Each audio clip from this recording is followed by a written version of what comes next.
Hello everybody, welcome back to the channel. It is me, Jordan Young, back with another fantastic certified hood classic on God. I actually wanted to make a video like this some time ago, sort of ranking the top collaborators in the sneaker game right now, but I just haven't gotten around to doing it. And now that Complex have made their own list, it means I can basically piggyback off their work. Create my own list and simultaneously react to theirs. Before we get into the list and my reactions, I should say that sneaker collaborations these days don't hit like they used to. They're far too regular, far too predictable, and as a result, far less desirable. I don't actually think there are 25 individual entities that really wield any type of power in the sneaker game right now. I really think the list should be restricted to like a top 10 or a top 15 at most. And whilst I do agree with a lot of the people they've selected to be on this list, I don't agree with where some of them have been placed. And to give you a little bit of an idea as to how they have arrived at their rankings, they say the following: who are the most powerful people making sneakers right now? Who are the stores, artists, and designers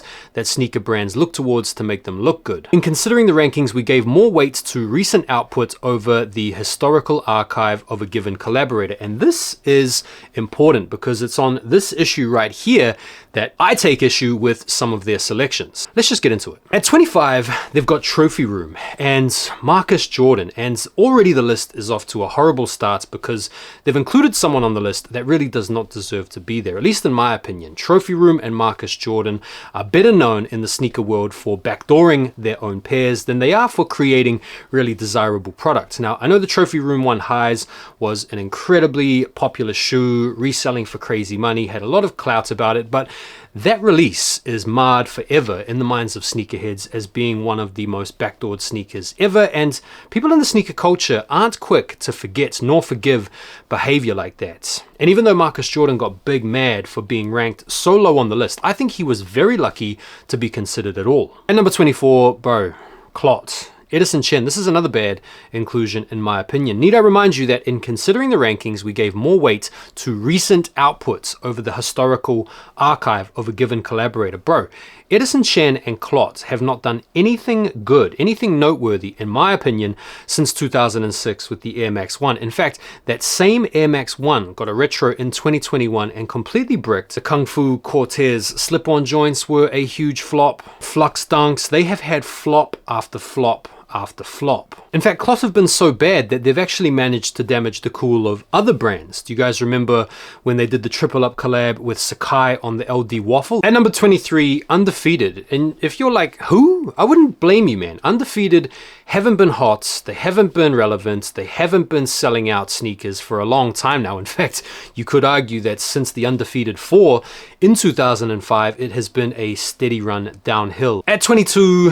JTips. This is a good inclusion on the list, but it's a bad place for the bro. He needs to be way higher than this. This is a guy that almost single-handedly last year brought a whole new level of attention to Saucony. I have a pair right here. This is one of the best sneakers of the year last year, and Complex actually featured this sneaker in their top 10 sneakers of the year list, and yet they've chosen to put JTips as a collaborative powerhouse so far down the list. So I think this is a bad placement for JTips personally. At number 21, Jerry Lorenzo and Fear of God. I think fall off on God would be a better way to describe Jerry Lorenzo these days. This is a guy that has gone from being a genuine powerhouse in the world of sneakers and streetwear to being a figment of the past. I don't know, he's definitely had his moments in the recent past with the Essentials line, fair play to him, but it's safe to say that the whole Adidas Fear of God athletics thing has not hit like it was going to. I think that's probably down to the fact that they took so long to release it, and maybe his overly perfectionist approach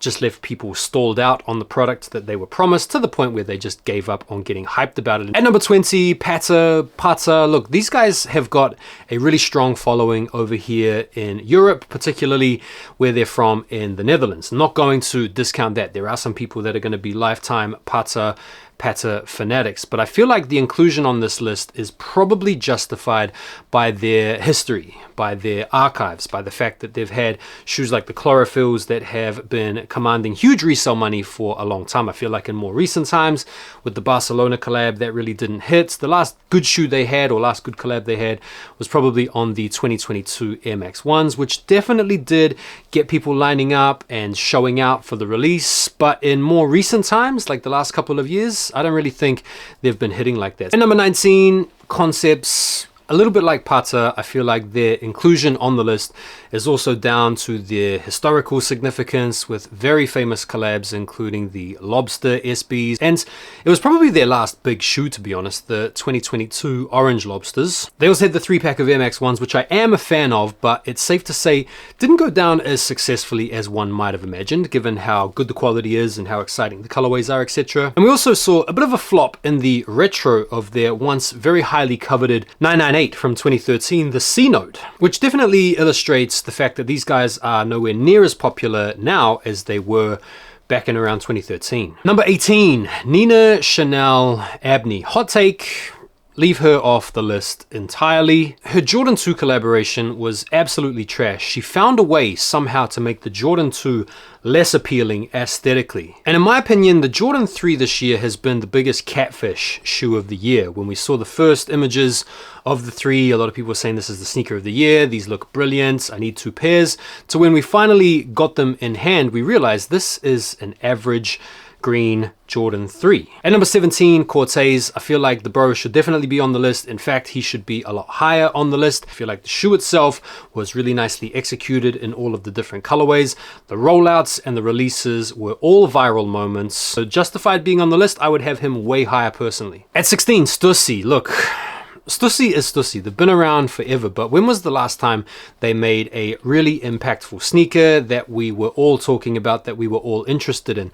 The place that you're most likely to find Nike Stussy collabs these days is on sale. At number 15, Union. Bro, these guys fell off pretty much right after their biggest hits, the Union 1s. Their color palettes have become predictable. Just look at the recent Field Generals and the flop that they were in order to illustrate my point that Union are no longer the influential force that they were 5-6 years ago. Supreme, bro, this is another washed brand that again I feel like is on the list because of the archives, because of the stuff that they've done way back in the past. These guys have not been cool for 4 or 5 years now. In fact, the last collaboration that they did on the SB Dunk Low was more exciting for the fact that it featured art from Rammellzee than it had anything to do with Supreme. If Supreme had nothing to do with this shoe and it was just a Nike SB Rammellzee, bro, they would have gone just as hard, if not harder. At number 13, J Balvin. I can't hate on Complex for including J Balvin on the list. He seems like a really lovely guy. I don't listen to his music, but I know he is a really popular musical artist. And listen, his J Balvin 1s, probably the worst Jordan 1 colorway of all time.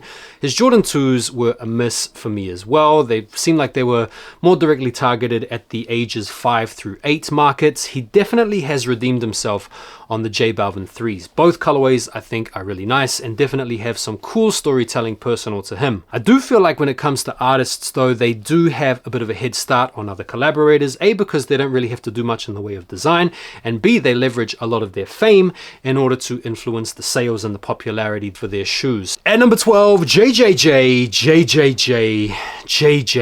Jounds. I have had a lot of fun in my content creation career making fun of Jound and the designs that he may or may not be involved in. There's no doubt about it. He definitely has an audience. He definitely has a demographic that he appeals to, the type of person that maybe doesn't want to wear something that's super loud and super obvious, someone that appreciates the subtle details so subtle in fact that they're pretty much imperceptible. At number 11, Action Bronson. Yeah, absolutely fine. Can't hate on this placement, can't hate on this person. He has been definitely bringing the energy this past year and a bit thanks to his New Balance collabs. At number 10, Comme des Garçons. Not a big fan of these guys, not a big fan of what they're doing. I think from a sneaker perspective, they definitely appeal to a slightly more fashion or upmarket or trendily dressed type person. I liked Bimmer Williams' quote on this where he said, all they've done is really gentrify foam posits, which is to a large extent, I think what most people in the sneaker world tend to recognize them for. Wales Bonner, definitely agree with Wales Bonner being on the list. She has done a lot for Adidas, particularly with the collabs on the Sambas, the metallic silvers. At number 8, Salehi Bembury. Can't disagree with the bro being on the list here. I personally would have him higher, and we'll get to that in a moment when I take you guys through my list. This guy has done it all, man. He's a fashion designer, he's a fashion influencer, he's worked with the big names, people like Ye in the past. He's pretty much changed a lot of people's attitudes about Crocs in recent times, my own self included. I've got a pair, or had a pair, of the Salehi Crocs. He's done a Crocs sneaker, and he's recently teamed up with Puma to get into the basketball arena, so the bro is definitely up there. CPFM, yeah, absolutely fair play. These guys are probably responsible for the most popular, the most high reselling sneakers in recent times. Just look at the Air Force Ones. They have also done a good job to create some new excitement and chatter about some new product and controversial product, including the Flea Ones and the Flea 2s. I feel like these are the cool kids' shoes at the moment. If you're young, if you're a little bit of a hype beast, if you want to be seen with the cool kicks that the cool kids are wearing, you get yourself some CPFM stuff. At number 6, Bad Bunny. I can't argue with Bad Bunny featuring on the list, but I certainly wouldn't have him this high. I think, like a lot of the other artists on this list, a lot of the acclaim that he enjoys comes from the fact that he is a hyper successful music artist, and that has simply been transposed into the fanaticism for his sneakers. Now, I have quite a few Bad Bunny sneakers. I do like his designs. I do think he is one of Adidas's top collaborative partners, but in terms of someone that's like bringing the energy for sneakerheads en masse, I don't think he should rank so high. At number 5, Teddy Santis. There's two schools of thought here. Teddy Santis works for New Balance. He's the creative director of the Made in USA line, and so from that perspective, he's basically in charge of pre-orders for inline or GR colorways. Hardly exciting, hardly noteworthy, but on the flip side, he's also in charge of ALD, and ALD have definitely had some pretty important sneaker collaborations over the years, particularly in recent times with New Balance. So from the ALD perspective, I can understand Teddy Santis being placed so high, but from the Teddy Santis Made in USA point of view, bro, no one really cares about that stuff, to be honest. At number 4, James Whitner.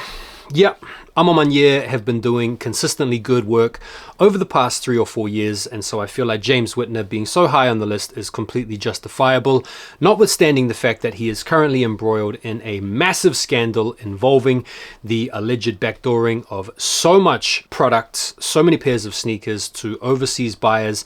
Depending on how that whole situation plays out, his reputation at the moment is still under scrutiny, and so if you just look at his body of work in terms of the Amamanye sneakers, he's definitely got a good product catalog, but I can't help but feel like this story that's hanging over his head has a little bit of an impact on the way he is perceived. At number 3, Joe Fresh Goods. Yeah, can't really argue with this. Bro has been putting out banger after banger for a while now. At number 2, Ronnie FEG. Yeah, look, I can't really argue with Ronnie FEG being up there. He's been so consistent for so long now. I'm not really a fan of Kith. I feel like it's a bit wanky. A lot of his stuff is very subtle. In more recent times, his 8th Street Samba collab was really good. I do rate that shoe.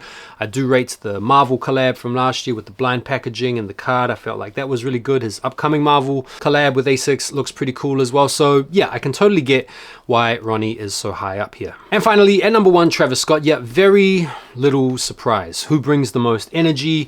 Who are people talking about? Whose shoes are reselling?